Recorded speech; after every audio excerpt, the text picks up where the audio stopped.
السلام علیکم، آج ہم بنائیں گے سوجی کا حلوہ۔ بس کچھ ہی منٹوں میں آپ یہ سوجی کا نرم ملائم حلوہ تیار کر سکتے ہیں، جس کو بنانے کے لیے لینا ہے آدھا کپ تیل اور اس میں کاجو بادام ڈالیں، ہلکا سا فرائی کریں اور ساتھ ہی میں کشمش ڈالیں۔ کشمش پکنے کو زیادہ ٹائم نہیں لگتا ہے، 1 سے 2 بار چمچہ ہلائیں اور نکال لیں۔ اب تیل میں ڈالیں آدھا کپ سوجی۔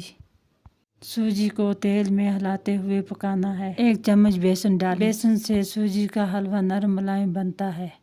اب خوشبو کے لیے 3 سے 4 الائچی کوٹ کر ڈالیں اور سوجی کا 1.5 گنا پانی ڈالیں۔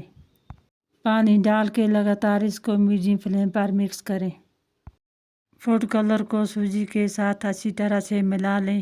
جب سوجی میں گاڑھا پن آ جائے تو اس میں چینی ڈالیں، چینی کو بھی اچھی طرح سے مکس کر لیں۔